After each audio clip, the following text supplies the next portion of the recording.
Welcome back, everyone. My name is Shin Paulo, and man, am I excited to see you all. I've just returned from the Evo Awards and have been given this special opportunity to play the final build of InvincibleVS, which have finally revealed their final character, Conquest. And before we talk about this, I would like to thank the InvincibleVS development team to give me this special opportunity, and also the community manager Isaiah to allow me to record this footage. Please like and sub to the channel, as it would help me a lot and grow. My goal is to hit 500 subscribers by the end of August. Now, without further delay, let's finally talk about InvincibleVS. I do want to apologize though that there is no game audio. I think that was more or less my fault. I forgot to check the settings of it because this was my first time actually making footage of this, so I do definitely apologize for that. I have been given the opportunity to play this game in its multiple stages before this stage of the build. So I have been able to play the Evo build, the Alpha Playtest build, and then this build. And I would like to say that it's a huge night and day difference based on each version of the game that I have played.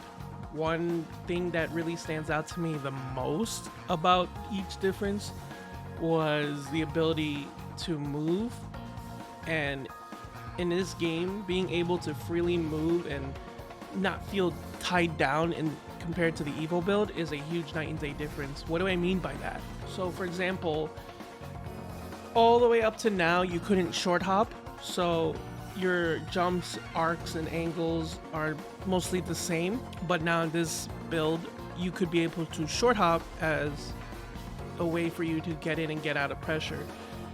So for example, one thing I really loved to do was be able to short hop dive kick with robot to change my first timing, and then my next approach would be to do a long jump and then do a dive kick to full screen get out of there, you know, ejectocito cuz. And that was such a cool thing for me to implement during my time playing the game. And now I really want to get into talking about Conquest.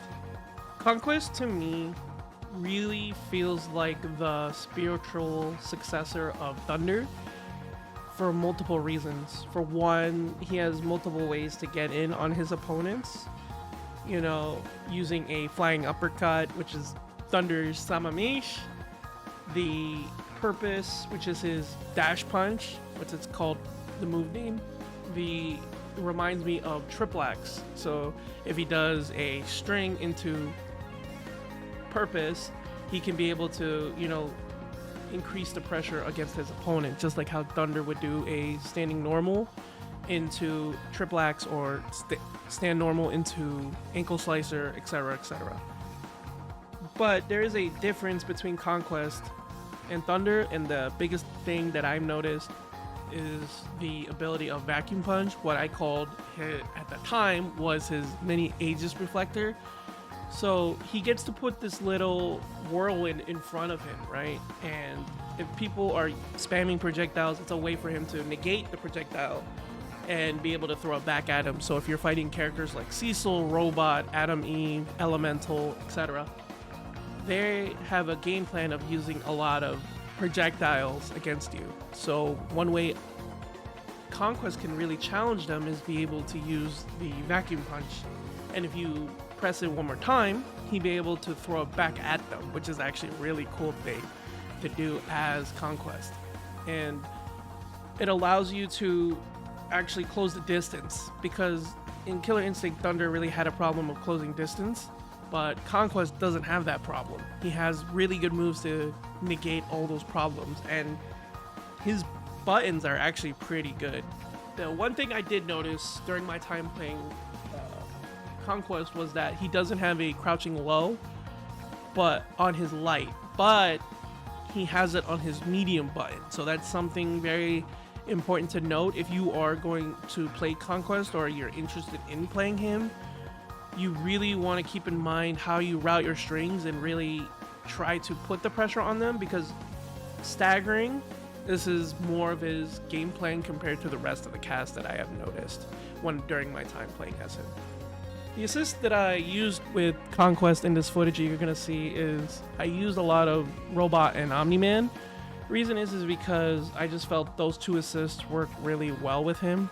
I know I didn't really put in time with the other characters, but I did get the chance to play them.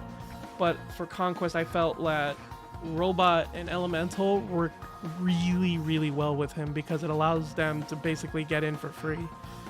And I want to actually talk now more about the different characters that I had the opportunity to play in this build.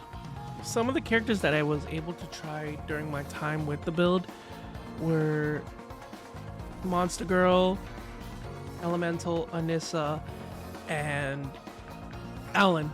I tried mostly those four because they were very interesting to me when I saw their trailers for the game, and Anissa was the one that really stood out to me the most. The reason she stood out to me the most was that she had pressure with the stance, and being able to create pressure with stance is very important in this game, especially with the stance being able to go under projectiles and being able to dodge as well. I think that's very important to have. It's very cool as a character to have those type of things and be able to create aggression with just standing there menacingly. It kind of feels very similar in terms of having Rekka, you know, having the chop, and if she does the chop multiple times, that's a free way to active tag in somebody, and it's really cool to do that.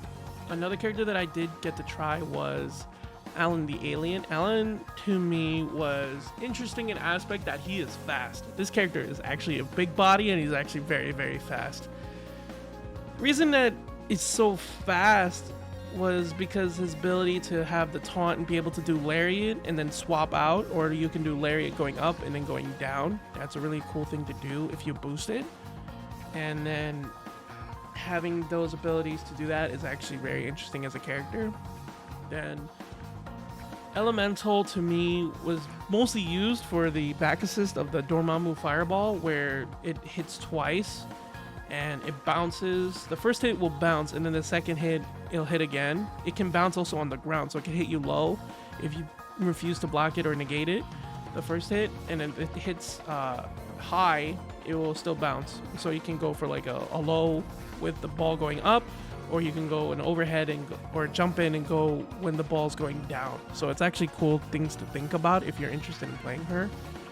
And then Monster Girl pretty much just honestly stayed the same. She stayed the same because I just felt that she wasn't needed for my team, and her game plan is very different compared to the rest of the cast. She has like a lot of, you know, hulking movements and big strikes and big long range normals. I think if you're interested in that, like the long range normals and the attack grabs, I think that's a character for you. But for my team, because I have Conquest, I think it's going to be routed differently. Or I might make a substitution for maybe Battle Beast or Alan, you know. But the characters that I didn't get to try, I didn't get to try Lucan, I didn't get to try Titan, and I didn't get to try Powerplex. Titan, I was really interested in trying because I wanted to kick people with the Timberlands, and you know, it seemed that he had really good normals and good super armor, so it was interesting for me to see. Lucan, even though he's a grappler, and I'm a huge fan of grapplers, he looked uninteresting to me at all. He looked very bland compared to the other grapplers in the game.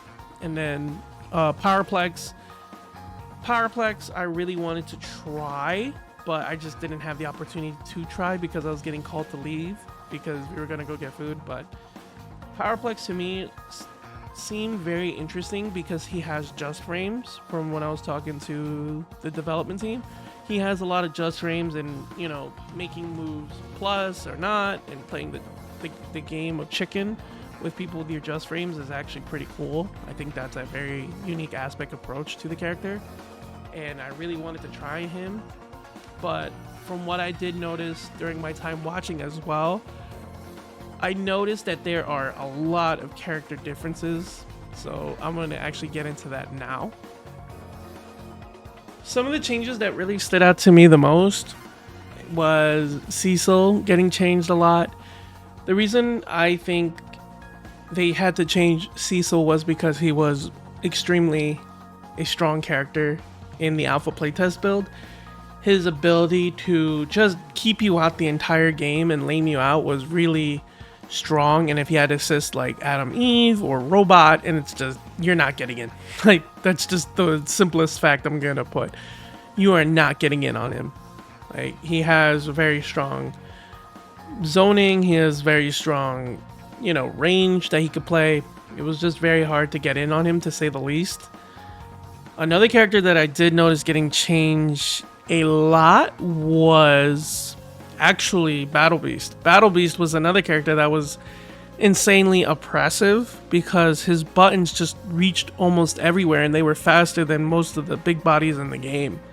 So when they changed a lot of his normals and his buttons and how they work, he still feels like an oppressive character, but not as oppressive as once before, you know? He does feel that ability of pressure and just suffocating it down your throat is very strong, but I think that in a way he is completely now different from his predecessor of his version.